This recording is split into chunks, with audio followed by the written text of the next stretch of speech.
ചവിട്ട് പിടിയെല്ലാം കിട്ടി എൻ്റെ പരിക്കുകളും കരിവാളിച്ച് കിടക്കുന്ന വേദനയും 3 സിസേറിയൻ കഴിച്ച പെണ്ണാണ് അതിനായിട്ട് ചവിട്ടിക്കൂട്ടിയത്. അപ്പോൾ അതിനെ കൊണ്ട് ഞാൻ ഏറ്റുമാനൂർ ഗവൺമെൻറ് ആശുപത്രിയിൽ പോയി. അവിടുത്തെ ലേഡി ഡോക്ടർ നിങ്ങൾ തിരക്കുവാണ്. അവിടുത്തെ ലേഡി ഡോക്ടർ മെയിനുള്ള പുള്ളിക്കാരത്തി എന്നെ പുറത്ത് നിർത്തിയിട്ട് അവിടെ വസ്ത്രങ്ങളെല്ലാം മാറ്റിയിട്ട് അവിടെ പരിശോധിച്ചിട്ട് പുള്ളിക്കാരത്തി ഇറങ്ങി വന്ന് എന്നോട് പറഞ്ഞു, ഇത് ഇന്റിമേഷൻ കൊടുക്കേണ്ട കേസാണെന്ന് പറഞ്ഞു. നമസ്കാരം. ഏറ്റുമാനൂരിൽ വീട്ടമ്മയും മക്കളും ട്രെയിനിന് മുന്നിൽ ചാടി ജീവനൊടുക്കിയതിനെ തുടർന്നുണ്ടായ സംഭവ വികാസങ്ങൾ കെട്ടടങ്ങുന്നില്ല. ഈ സംഭവത്തിൽ തൊടുപുഴ ചുങ്കം ചേരിയിൽ വലിയ പറമ്പിൽ നോബി ലൂക്കോസിനെ, അതായത് ഷൈനിയുടെ ഭർത്താവിനെ ഏറ്റുമാനൂർ ഫസ്റ്റ് ക്ലാസ് മജിസ്ട്രേറ്റ് കോടതി റിമാൻഡ് ചെയ്തതിന് പിന്നാലെ തുടരന്വേഷണത്തിനൊരുങ്ങുകയാണ് പോലീസ്. നോബിയുടെ മാനസിക പീഡനത്തെ തുടർന്നാണ് ഭാര്യയും മക്കളും ജീവനൊടുക്കിയതെന്നാണ് പോലീസിന്റെ കണ്ടെത്തൽ. ആത്മഹത്യാ പ്രേരണ കുറ്റം ചുമത്തിയാണ് നോബിയെ അവർ അറസ്റ്റ് ചെയ്തത്. സംഭവത്തിൽ ഭർത്താവിന്റെ സഹോദരനെതിരെയും ആരോപണമുണ്ട്. യുവതിയെയും 2 മക്കളെയും ആത്മഹത്യയിലേക്ക് തള്ളിവിട്ടതിനു പിന്നിൽ വൈദികനായ ഭർത്തൃ സഹോദരനും പങ്കുണ്ടെന്ന ആരോപണം ശക്തമാണ്. സംഭവത്തിൽ വിദേശത്തുള്ള വൈദികന്റെ പങ്കിനെ കുറിച്ച് പോലീസ് അന്വേഷണം നടത്തി വരികയാണ്. കേസിൽ ഭർത്താവായ നോബി ലൂക്കോസിനെ മാത്രമാണ് പോലീസ് നിലവിൽ പ്രതിയാക്കിയിട്ടുള്ളത്. ഷൈനി മരിക്കുന്നതിന് തലേന്ന് മദ്യലഹരിയിൽ നോബി ഫോണിൽ വിളിച്ചു എന്ന് പോലീസ് കണ്ടെത്തി. വിവാഹമോചന കേസിൽ സഹകരിക്കില്ലെന്നാണ് നോബി പറഞ്ഞത്. കുട്ടികളുടെ ചെലവിനുള്ള പണം തരില്ലെന്നും സ്ത്രീധനമായി നൽകിയ പണവും സ്വർണവും തരില്ലെന്നു കൂടി അറിയിച്ചു. പോലീസിന്റെ ചോദ്യം ചെയ്യലിൽ ഫോൺ വിളിച്ച് കാര്യങ്ങൾ നോബി സമ്മതിച്ചിട്ടുണ്ട്.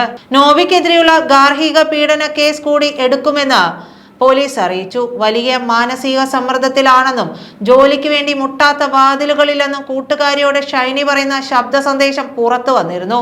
ഭർത്താവ് നോബി വിവാഹമോചന കേസിനോട് സഹകരിക്കുന്നില്ല, കേസ് നീണ്ടുപോകുന്നുവെന്നും പറയുന്നുണ്ട്. എവിടെയെങ്കിലും ജോലി ഒഴിവുണ്ടോ എന്ന് അന്വേഷിക്കണമെന്ന് അപേക്ഷിച്ചു തുടങ്ങുന്ന സന്ദേശത്തിൽ ജീവിതത്തിലെ മാനസിക സമ്മർദ്ദങ്ങളെക്കുറിച്ചും ഷൈനി പറയുന്നു. അമേരിക്കയിൽ ജോലിക്ക് ശ്രമിക്കുന്നുണ്ട്. അതിന്റെ നടപടിക്രമങ്ങൾ പൂർത്തിയാകണമെങ്കിൽ 1 വർഷത്തോളം വേണം. വിവാഹമോചന കേസിൽ പലതവണ കോടതി വിളിപ്പിച്ചിട്ടും ഭർത്താവ് വന്നില്ല.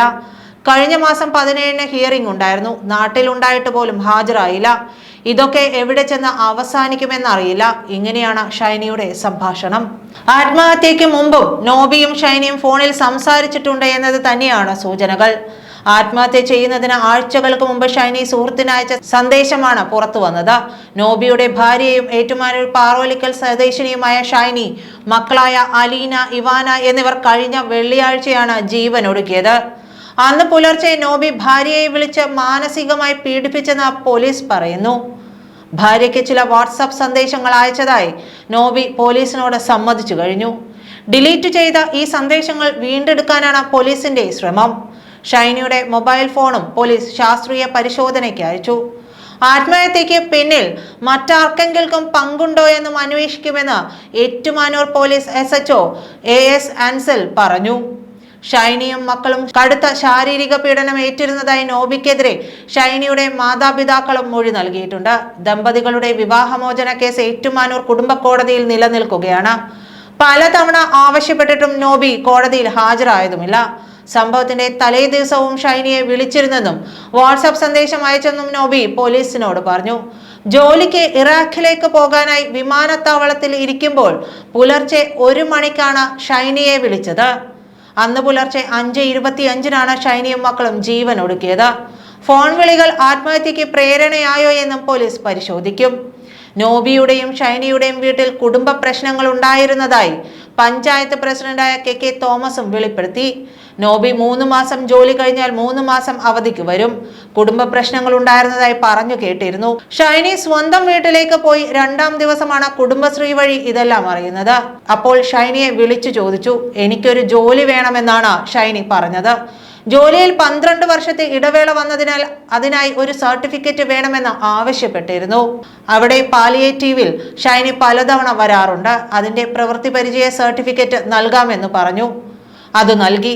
എന്നാൽ അത് കൊടുത്തിട്ടും ജോലി നിഷേധിക്കപ്പെട്ടതായാണ് പറയുന്നത്. വൈദികനുള്ള ഒരു കുടുംബത്തിലെ പ്രശ്നങ്ങൾ അദ്ദേഹത്തിന് തന്നെ നേരത്തെ ഇടപെട്ട് പരിഹരിക്കാമായിരുന്നു. ഷൈനിക്കും കുട്ടികൾക്കും നീതി കിട്ടാനായി എല്ലാവിധ പിന്തുണയും വീട്ടുകാർക്ക് ഉറപ്പു നൽകുന്നതായും അദ്ദേഹം പറഞ്ഞു. നന്ദി. ആ ചുങ്കംപള്ളിയുടെ പുറകിലെ ഈ എൻ്റെ മകളുടെ ഭർത്താവിൻ്റെ അനിയൻ്റെ വീടിൻ്റെ വാതക്കയിൽ ഒരു കുഞ്ഞിനെ എൻ്റെ മകളെയും കൂടെ ഞാൻ കൂട്ടിക്കൊണ്ട് പോരുക. അവിടുന്ന് നേരെ ഞാൻ പോയത് തൊടുപുഴ വനിതാ സൈറ്റിലാണ്. അവിടെ ഒന്ന് പരാതി രജിസ്റ്റർ ചെയ്തിട്ടുണ്ട്. അവിടെ പോലീസ് സ്റ്റേഷനിൽ പരാതിയുണ്ട്, അവിടെ രജിസ്റ്റർ ചെയ്തിട്ടുണ്ട്. അത് കഴിഞ്ഞ് ഞാൻ രാത്രി മകളെയും കൊണ്ട് വന്ന് 2:30 മണി രാത്രിയായപ്പോൾ ഇവിടെ കൊണ്ടുവന്നു.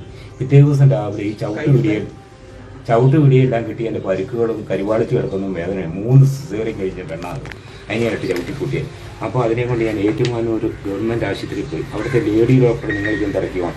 അവിടുത്തെ ലേഡി ഡോക്ടർ മെയിനുള്ള പുള്ളിക്കാരത്തി എന്നെ പുറത്ത് നിർത്തിയിട്ട് അവിടെ വസ്ത്രങ്ങളെല്ലാം മാറ്റിയിട്ട് അവിടെ പരിശോധിച്ചിട്ട് പുള്ളിക്കാരത്തി ഇറങ്ങി വന്ന് എന്നോട് പറഞ്ഞു, ഇത് ഇൻറ്റിമേഷൻ കൊടുക്കേണ്ട കേസാണെന്ന് പറഞ്ഞു. ആ ഇൻറ്റിമേഷൻ ഏറ്റുമാനൂർ പോലീസ് സ്റ്റേഷനിലേക്ക് തൊട്ട് താഴെ നടന്നു ചെല്ലാനേ ഉള്ളൂ. അവിടെ ചെന്ന ഇൻറ്റിമേഷൻ 15 ദിവസം ആരുടെയോ സമ്മർദ്ദത്താൽ താമസിപ്പിച്ചു. ഞാൻ ഇവിടെ ചെല്ലുമ്പോൾ പറയും അങ്ങോട്ട് വിട്ടെന്ന് പറയും, തൊടുപുഴ ചെന്ന് ചോദിക്കുമ്പം കിട്ടിയില്ലെന്ന് പറയും. അങ്ങനെ 15 ദിവസം താമസിച്ചാണ് ആ FIR ഉണ്ടാകുന്നത് തന്നെ. ആ FIRന് ശേഷമാണ് ഒരു അവസരം എഴുതാനും. അപ്പോൾ അതിനൊക്കെ ഞാൻ എത്ര പ്രാവശ്യം തൊടുപുഴയ്ക്കും ഇവിടെയായിട്ട് എൻ്റെ മകളെയായിട്ട് നടന്നത്. എന്നിട്ടാണ് ഇതാകുന്നത്. വീണ്ടും ഞാൻ ഇവിടെ വന്നിട്ട് ഫാമിലി കോർട്ടിലെ എൻ്റെ മകൾക്കും പിള്ളേർക്കും ജീവനാംശം കിട്ടുന്നതിനും ഞാൻ കൊടുത്ത ഡൈവറിയും സ്വർണവും തിരിച്ചു കിട്ടാനും വേണ്ടിയിട്ട് കേസ് കൊടുത്തിട്ടുണ്ട്. ആ കേസിൻ്റെ 4 അവധിക്കും ഇവർ നോട്ടീസ് കൈപ്പറ്റുകയോ വരുവോ ചെയ്തിട്ടില്ല.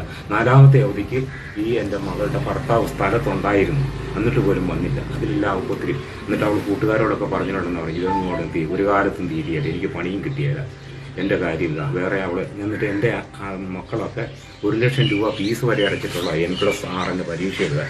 അത് ഓൺലൈനിൽ കൂടെ ഉള്ളത് ഇവിടെ ഇരുന്ന് വാട്സപ്പിൽ ഇതിനകത്ത് ലാപ്ടോപ്പൊക്കെ വെച്ചിട്ട് ഞാൻ വൈഫൈ എടുത്ത് കൊടുത്ത് പഠിച്ചതിൻ്റെ നോട്ട് എഴുതി വെച്ചിരിക്കുക.